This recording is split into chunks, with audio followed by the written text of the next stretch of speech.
रब्बिल आलमीन वल आक़िबतु लिल मुत्तक़ीन वस्सलातु वस्सलामु अला रसूलिहिल करीम अम्मा बाद फ़ाऊज़ु बिल्लाहि मिनश शैतानिर रजीम बिस्मिल्लाहिर रहमानिर रहीम क़ुल हल यस्तविल लज़ीना यअलमूना वल्लज़ीना ला यअलमून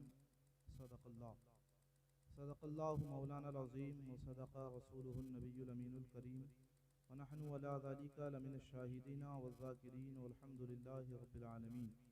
गौसे आज़म मबनी बेसर उसामा मददे क़िबलैदी मददे काबईमा मददे बगिरदाबे बला उफ्तादा कश्ती मदद कुन या मुईनुद्दीन चिश्ती क़ादिरियम नारे या गौसे आज़मी सनम दमज़ शेख अहमद रज़ा ख़ां क़ुत्ब आलमी सनम बकारी खे शेरानम अग़िस्नी या रसूल अल्लाह परेशानम परेशानम अग़िस्नी या रसूल अल्लाह।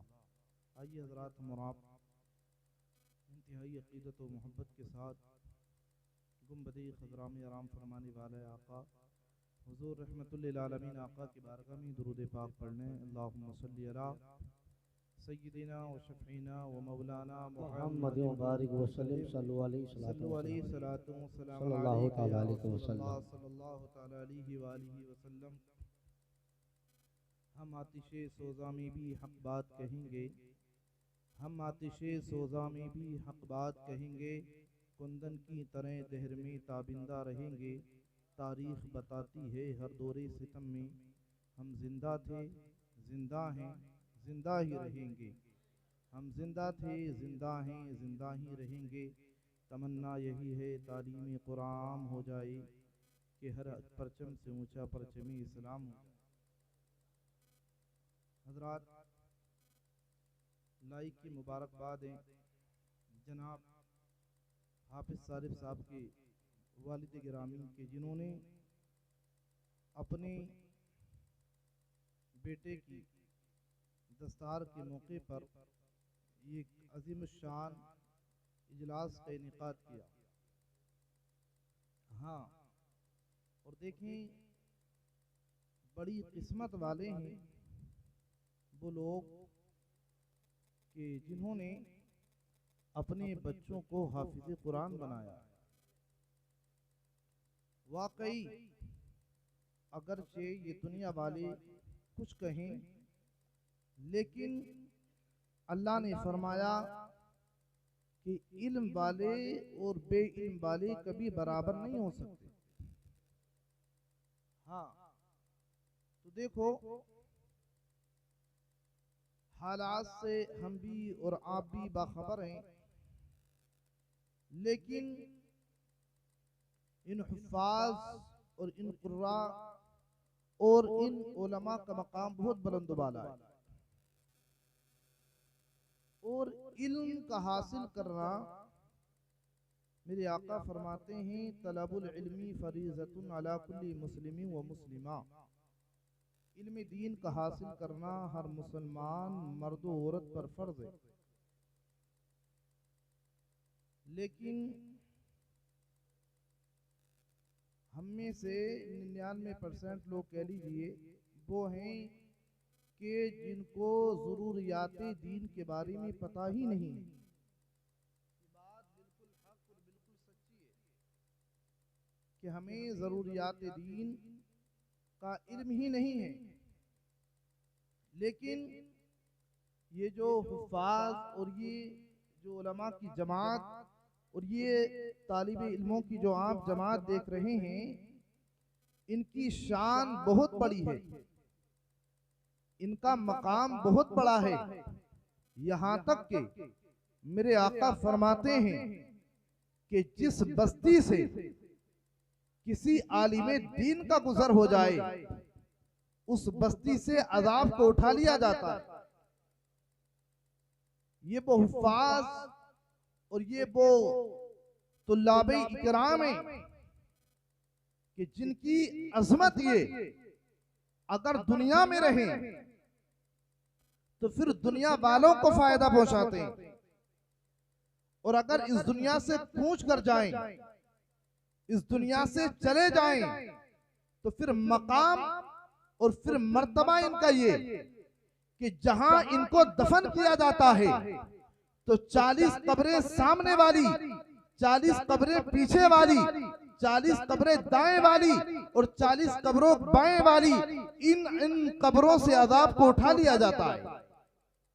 लेकिन हमने इनके मकाम और इनके मर्तबे को नहीं समझा, हमने इनकी अजमत को नहीं जाना, हमने इनकी शान को नहीं जाना।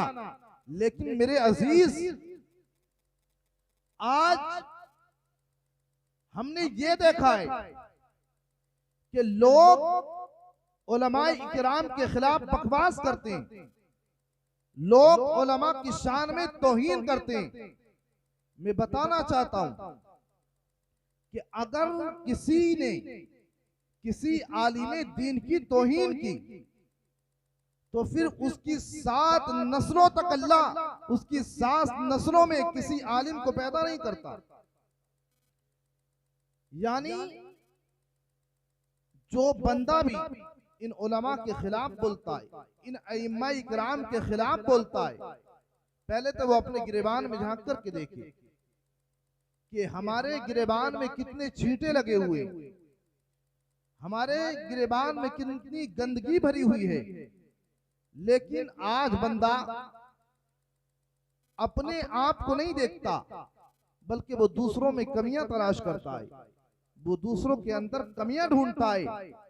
लेकिन याद रखो, वो लाइके मुबारकबादें कि जिन्होंने अपने बच्चों को हाफिजे कुरान बनाया, इंशाअल्लाह उनकी बरकतें उनके घरों में भी रहेंगी। और जब इस दुनिया से चले जाएंगे, जब नफ्सी नफ्सी का आलम होगा, कोई किसी का पुरसाने हाल नहीं होगा, ऐसे आलम में वो कयामत का बरखेज मंजर होगा कि उसी मंजर में कि आप देखेंगे कि कुछ लोग वो होंगे कि जिनके सर पे ताज रखा जाएगा और उनके सर पे ताज रखे उनको लाया जाएगा, उनके चेहरे सूरज की तरह चमक रहे होंगे, चांद की तरह चमक रहे होंगे। कुछ लोग देखेंगे, देखने के बाद में हैरत में पड़ जाएंगे, यार देखो तो सही, क्या ये क्या ये अंबिया इकराम आ रहे हैं, क्या ये रसूलाने इज़ाम आ रहे हैं, या ये कुतुब आ रहे हैं, ये अब्दाल आ रहे हैं। तब निदा आएगी, न ये अंबिया है, न ये औलिया है, न ये कुतुब है, न ये अब्दाल है, बल्कि ये वो लोग हैं जिन्होंने दुनिया में रहने के बाद में अपने बच्चों को हाफिज़े कुरान बनाया था, आलिमे दीन बनाया था। तो वो लोग रश्क करेंगे और वो लोग तमन्ना करेंगे, काश हम भी अपने बच्चों को हाफिज़े कुरान आलिमे दीन बना लेते। ये मकाम उनको कयामत के दिन मिलेगा कि जिन्होंने अपने बच्चों को हाफिज़े कुरान बनाया, कि उनके सर पे नूरी ताज रखा जाएगा। तो देखो, ये दुनिया फानी है, हर एक को यहां से जाना है, ज्यादा उम्रें किसी की नहीं हो रही हैं, लेकिन इसके बावजूद आज इंसान गफलत में, आज इंसान दुनियादारी में ऐसा मुलव्विस हो चुका है कि वो गुनाहों पे गुनाह कर रहा है, बदकारियों पे बदकारियां कर रहा है, अय्याशियों पे अय्याशियां कर रहा है। फिर हम कहते हैं कि हम पे जुल्म हो रहा है, हम पे सितम हो रहे हैं, हम पर मजालिम हो रहे हैं, लोग हमें तीखी निगाहों से देख रहे हैं। लेकिन मेरे अजीज, मैं बताना चाहता हूं कि जब तक हमारे हालात नहीं सुधरेंगे, जब तक हम ठीक नहीं होंगे, उस वक्त तक हम पर इसी तरीके से जुल्म और सितम के पहाड़ तोड़े जाते रहेंगे, इसी तरह हमको मारा जाता रहेगा, इसी तरह हम पर परेशानियां आती रहेंगी। और यहाँ तक कि मेरे आका ने तो आज से तकरीबन 1450 बरस पहले फरमाया था कि जब मुआशरे में बेहयाई आम हो जाएगी, बेपर्दगी आम हो जाएगी, तो उस वक्त में आसमान से बारिश भी होगी, ज़मीन से सब्ज़ा भी उगेगा, लेकिन उससे बीमारियां पैदा होंगी। तो आज आप देखें कि हर इंसान बीमारी में मुब्तला है, हर इंसान बीमारी में घिरा हुआ है। तो मेरे आका की निगाह 1400 बरस पहले आज के हालात को देख रही थी कि आप देखें, आज हर घर में बेहयाई मिलेगी, बेपर्दगी का माहौल मिलेगा। और आप अगर शादियों में चले जाएं तो वहाँ लगता ही नहीं है कि ये किसी मुसलमान की बच्चियां हैं। यहाँ तक कि गाँव का माहौल तो कुछ बेहतर है, लेकिन अगर आप शहरों में चले जाएं, मैरिज हॉलों में चले जाएं, तो उनके सरों पर दुपट्टे नहीं होते। ये हालात हैं हमारी कौम के। तो वजह समझ में आ गई, जो आज हर घर में बीमारी है, आज हर इंसान बीमारी में मुब्तला है, तो वजह कुछ और नहीं है, बल्कि वजह सिर्फ ये है, हमारी बच्चियों के सरों पे दुपट्टे नहीं रहे, हमारे घरों में हया नहीं रही, पर्दा नहीं रहा, कि जिसकी बुनियाद पर आज हर इंसान बीमारी में मुब्तला नजर आ रहा है। अगर चाहते हैं कि आप इन बीमारियों से बच सके, तो हर इंसान की जिम्मेदारी है वो अपने घर में पर्दे का माहौल कायम करे। इंशाअल्लाह जब पर्दा होगा, हया होगी, तो ये बीमारियां खुद ब खुद खत्म हो जाएंगी, ये परेशानियां खुद ब खुद खत्म हो जाएंगी। लेकिन ज़रूरत है कि हम अपने हालात को सुधारें, हम अपना किरदार खुद सुधारें, हम अपने अखलाक खुद अच्छे करें। वरना आज हम करोड़ों की तादाद में होकर भी हम पीटे जा रहे हैं। तो देखो मेरे भाई, सिर्फ ये कहना कि हम मजलूम हैं, हम कुछ कर नहीं सकते, तो ऐसा नहीं है, बल्कि सिर्फ दुआओं से काम चलने वाला नहीं है, बल्कि उसके लिए खुद हमें मैदान अमल में आने पड़ेगा। इसलिए कि आप सहाबा की तारीफ पढ़ें तो आपको पता चलेगा कि सहाबा इकराम थोड़ी तादाद थी उनकी, लेकिन इसके बावजूद भी वो दुनिया पे हुकूमत करते हुए नजर आते थे।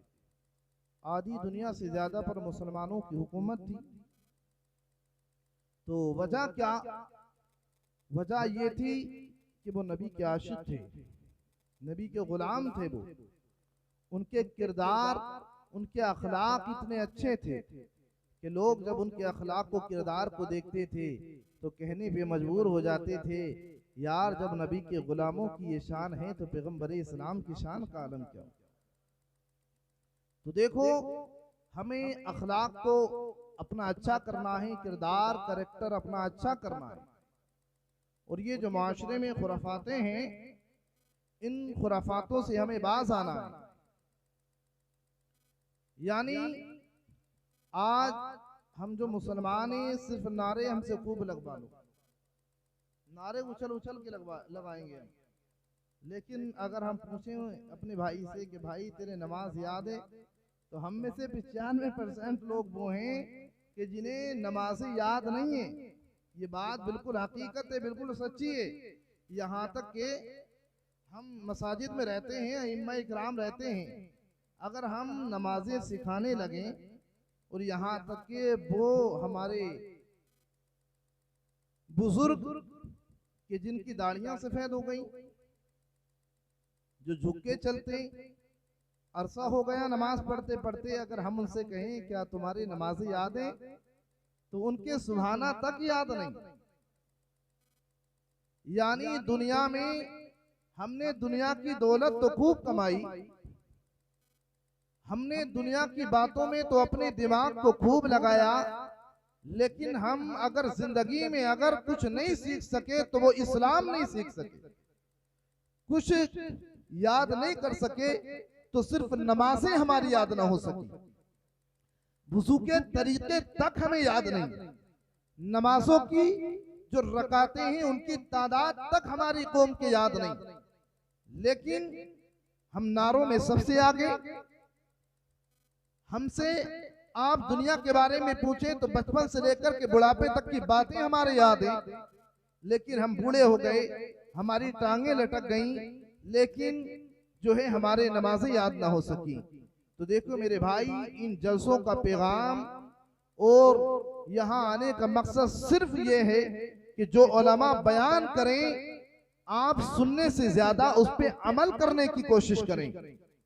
वरना तकरीरें रोज होती हैं, खिताब रोजाना होते हैं, लेकिन सिर्फ कमी यह है कि हमारी कौम के अंदर आज तक सुधार पैदा नहीं हो सका।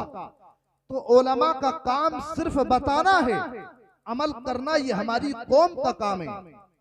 और देखो, मैं बताना चाहता हूं कि आप नारे तकबीर, नारे रिसालत, उलमाए अहले सुन्नत, मसलक आला हजरत खतीब हिंदुस्तान मौलाना शाकिर रज़ा जामी, शायर मुल्क हिंदुस्तान सैफुल्लाह सुल्तानी संभली, नारे तकबीर, नारे रिसालत। माशाअल्लाह, सुभान अल्लाह।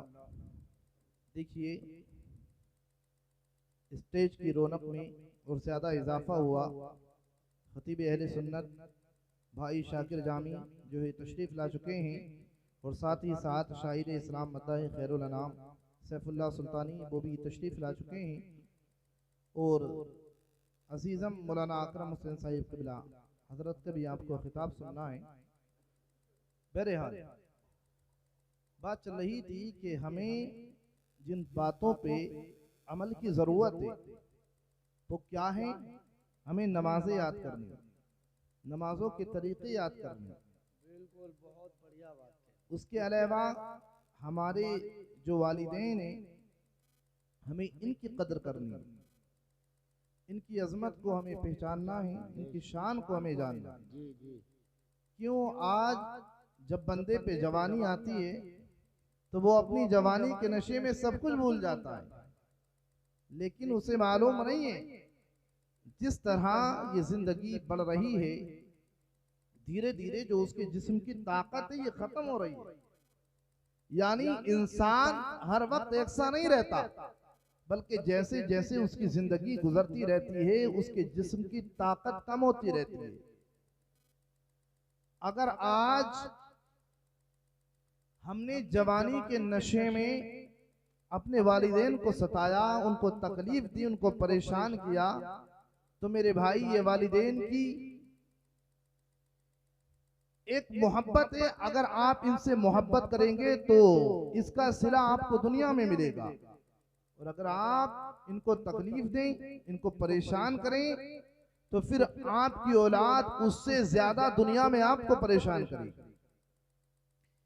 ये मामला हर एक के साथ पेश आना है। बहरहाल अपने माँ बाप की कदर कीजिए। क्यों? इसलिए कि मेरे आका ने फरमाया तेरे वालिदैन तेरे लिए जन्नत भी है, तेरे वालिदैन तेरे लिए दोज़ख भी है। अगर तू इनकी कदर करेगा, इनकी इज्जत करेगा, तो फिर तुझे जन्नत मिलेगी। और अगर तू इनके साथ बदसलूकी करेगा तो कितना बड़ा मुत्तकी बन जाए, कितना बड़ा परहेजगार बन जाए, इबादत गुजार बन जाए, सजदों पे सजदा करते रहे, इबादत पे इबादत करता रहे, यहाँ तक के काबे के साए में नमाज पढ़ते पढ़ते भी तेरा इंतकाल हो जाए, तो फिर न तुझसे अल्लाह राजी हो सकता है, न अल्लाह का रसूल राजी। तो देखो, ये माँ बाप है, हमें कद्र करनी है इनकी, इज्जत करनी है इनकी, और अपने अंदर इस्लाम को पेवस्त करना है। जिस दिन हमारी कौम के अंदर मुस्तफ़ा का अखलाक आ गया, मुस्तफ़ा की सीरत आ गई, मुस्तफ़ा का किरदार आ गया, फिर कौम ने देखा था कि 10 साल के पीरियड में उमर फारूक आजम ने आधी दुनिया से ज्यादा पर इस्लाम के परचम को लहरा दिया था। जब तारीख दानों ने उमर फारूक आजम की तारीख को पढ़ा तो कहने पे मजबूर हो गए, अगर दुनिया में एक और उमर आ जाता तो सारी दुनिया पर इस्लाम का झंडा लहरता हुआ नजर आता। वजह क्या थी? नबी के आशिक थे। शोला भी तेरे हाथ में गुलजार बनेगा जिस दिन तू मोहम्मद का वफादार बनेगा। वरना आप तारीख पढ़ें तो फिर आपको पता चलेगा कि जंगे बदर में सिर्फ 313 थे। कितने थे? 313 थे, लेकिन हजारों काफिरों को उन्होंने पछाड़ करके रख दिया था। बद्र के टीले पर इस्लाम के झंडे को लहरा करके रख दिया था। और आज मुसलमान हर कहीं पिट रहा है, मारा जा रहा है। मुल्क फिलिस्तीन के हालात को आप देखें, कि इजराइल एक छोटा सा मुल्क है, लेकिन पूरी दुनिया में यहूदियों की तादाद 1,70,00,000 है, लेकिन मुसलमानों की आबादी 200 करोड़ है। अगर आप इसका जायजा लगाएं तो आपको पता चलेगा कि एक मुसलमान, एक यहूदी, उसके मुकाबले में 2 करोड़ मुसलमान आ रहे हैं, लेकिन इसके बावजूद भी हमको सताया जा रहा है। इसके बावजूद कह रहे हैं हम मजलूम हैं, हम जालिम हैं, हम पर मतलब जुल्म हो रहा है, जालिम सितम कर रहे हैं। तो देखो मेरे भाई, हमें हालात को बदलना है। तो सिर्फ देखिए, अल्लाह फरमाता है कि अल्लाह उस वक्त तक किसी कौम की हालत को नहीं बदलता जब तक कि वो कौम खुद अपनी हालत को न बदले। यानी अल्लाह फरमाता है इन्नल्लाह ला युगय्यिरु मा बिक़ौमिन हत्ता युगय्यिरु मा बिअनफुसिहिम। अल्लाह उस वक्त तक किसी कौम की हालत को बदलता ही नहीं जब तक कि वो कौम खुद अपनी हालत को न बदले। अगर हालत को बदलेंगे तो फिर क्या होगा? तो फिर अल्लाह का कुरान पढ़िए। अल्लाह फरमाता है व अंतुमुल आलौना इन कुंतुम मुमिनीन, बुलंद तुम होगे, गालिब तुम होगे, बादशाहत तुम्हारी होगी, सल्तनत तुम्हारी होगी, लेकिन शर्त ये है पहले पक्के सच्चे मुसलमान बन जाओ। यानी आज भी हुकूमत तुम्हारे कदमों में होगी, सल्तनत तुम्हारे कदमों में होगी, लेकिन उसके लिए जरूरत है हमें हम पक्के सच्चे मुसलमान बने, पक्के सच्चे नबी के गुलाम बने। शोला भी तेरे हाथ में गुलजार बनेगा जिस दिन तू मोहम्मद का वफादार बने। क्या कहने, वाह भाई वाह। हाँ, तो देखो अब मेरे बाद सैफुल्लाह सुल्तानी को जो आपको समाअत करना है, बड़ी अच्छी नात पढ़ते हैं माशाल्लाह। तो देखो मेरे भाई, उलमा का काम सिर्फ समझाना है कि हमारी कौम इनकी बातों को सुने, सुनने से ज्यादा उस पर अमल करे, वरना समझाना और बताना उसी वक्त फायदेमंद होगा जिस वक्त हम अमल पैरा होंगे। तो देखिए, आप अमल की कोशिश करें और अपने बच्चों को दीन की तालीम भी दें, दुनियावी तालीम से भी आरास्ता व पेरास्ता करें। दोनों तालीमें ज़रूरी हैं। और एक बात मैं ये भी बता दूं कि कोई तालीम यानी तालीम आज दुनियावी और दीनी एतबार से 2 सेक्शनों में बांट दी गई, लेकिन तालीम सिर्फ एक है। यानी तालीमें 2 नहीं है। कोई ये समझे कि दुनियावी तालीम अलग है, दीनी तालीम अलग है, ऐसा नहीं है, बल्कि हर तालीम दुनियावी है और हर तालीम दीनी है। अगर बंदा दुनियावी तालीम को दीनी एतबार से हासिल करे तो वो दीनी तालीम बन जाती है। अगर दीनी तालीम को दुनिया हासिल करने के लिए पढ़े तो फिर वो दीनी तालीम नहीं रहती बल्कि दुनियावी तालीम बन जाती है। इसलिए हमारे लिए जरूरत है कि हम दोनों तालीमों को हासिल करें और सिर्फ अल्लाह और उसके रसूल की रजा के लिए हासिल करें। बहरहाल लाइक की मुबारकबाद है हाफिज सारिफ के वालिद के कि जिन्होंने अपने बेटे को हाफिज कुरान बनाया।